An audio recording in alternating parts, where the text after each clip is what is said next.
Buonasera, Maestro Noto です。今夜も10分だけ音楽に時間をください。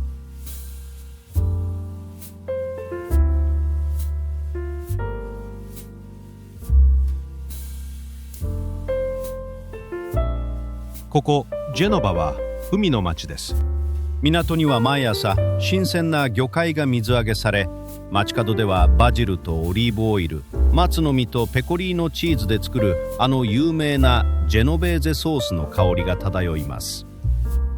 この町の料理はどれも余計なものを足さず、素材そのものの力を信じる。シンプルでまっすぐで嘘がない。そんなジェノバの気質が一人の少年の音楽にも深く刻まれることになります。1782年、この港町に生まれた少年がやがてヨーロッパ中を震撼させることになります。彼の演奏を聞いた人々は言いました。あれは人間ではない。悪魔に魂を売った男だ。そして彼は死後36年間土に埋めてもらえませんでした。ニコロ・パガニーニ。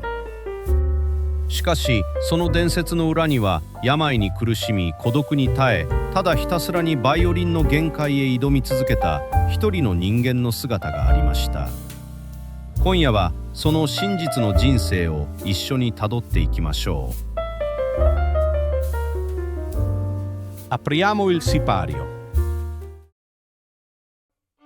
ジェノバの少年、父の野望と天才の芽生え。1782年、ジェノバ共和国。パガニーニは港で働く商人の父、アントニオ・パガニーニのもとに生まれました。父は音楽の素人でしたが、息子の才能を早くから見抜き、ほとんど脅迫的なまでに練習を課したと言われています。食事も制限し、外出も禁じて、ただひたすらに弾かせ続けたと言われています。それは今の感覚では決して美しい話ではありません。しかし少年パガニーニはその孤独な練習の中でバイオリンと会話する方法を覚えていきました。11歳で公開演奏を行い、聴衆は息を飲みました。この少年は何者なのか。ジェノバの港町に最初の噂が立ち始めます。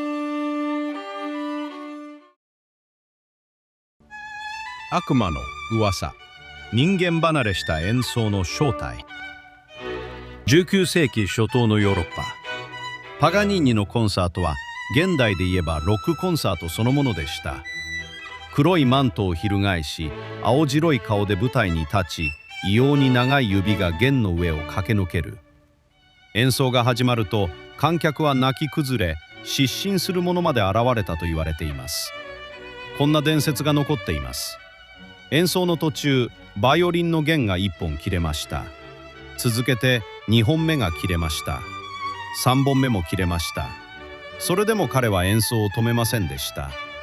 残った最後の1本 G 線だけで曲を最後まで弾き切ったのです。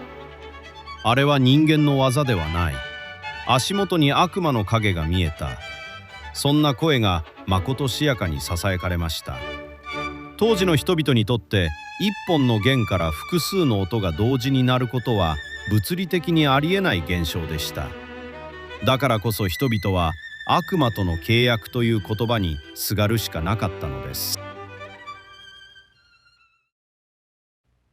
バイオリニストが見た本当の魔法。では彼の技術は本当に悪魔の仕業だったのでしょうか。バイオリンを弾く立場から見ると、パガニーニがやっていたのは楽器という道具の完全な再発明でした。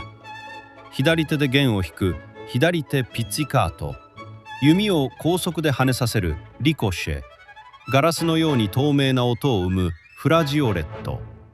今でこそ音楽大学で血の滲むような練習をするこれらの技術は当時前例がありませんでした。さらに現代の医学は彼の身体的な秘密を指摘しています。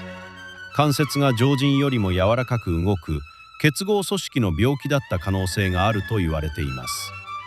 異常に長く柔軟な指、それは病から生まれた特別な身体的条件だったのかもしれません。彼の魔法は悪魔から授かったものではありませんでした。病と孤独の中で研ぎ澄まされた人間の限界への挑戦だったのです。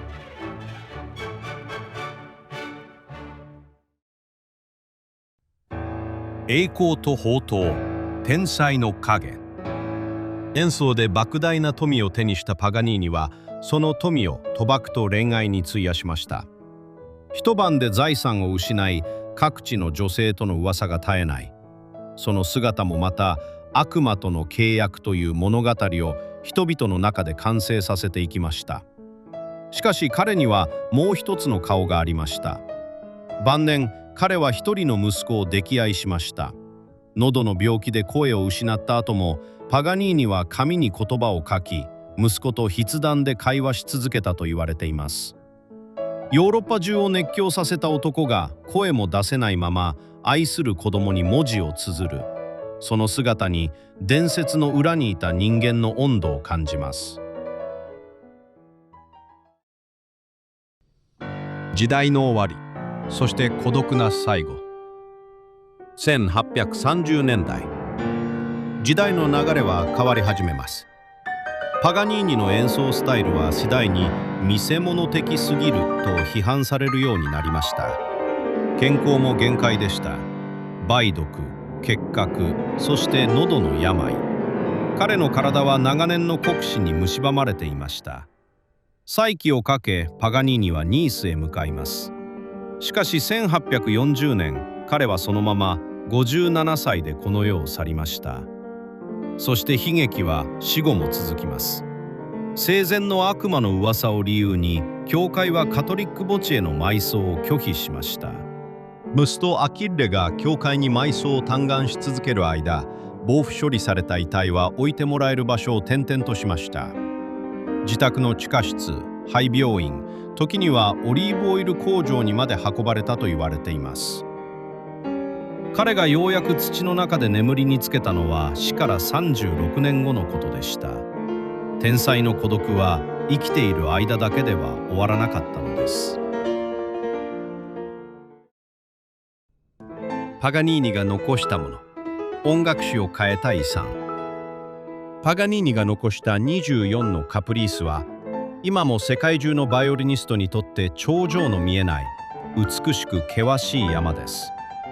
特に第24番はリスト、ブラームス、ラフマニノフがピアノ版を作るほど音楽史に巨大な影響を与えました。彼の演奏に衝撃を受けた若きフランツ・リストはこう決意したと言われています。僕はピアノ界のパガニーニになる。パガニーニがいなければリストも生まれなかったかもしれない。一人の悪魔が次の時代の音楽を作ったのです。今日、彼が愛用したバイオリン、Il Cannone 大砲は故郷ジェノバで大切に保管されています。そしてそのバイオリンは今も特別な演奏会で奏でられています。悪魔の楽器は300年後の今も美しい音で鳴り続けているのです。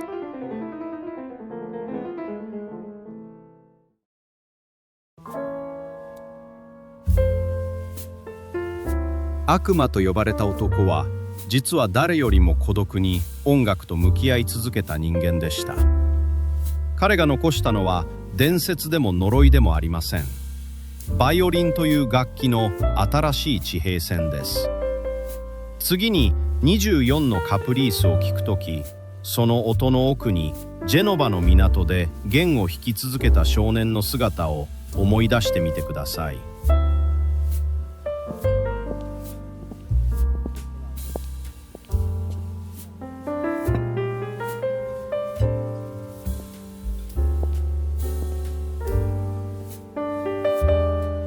A presto.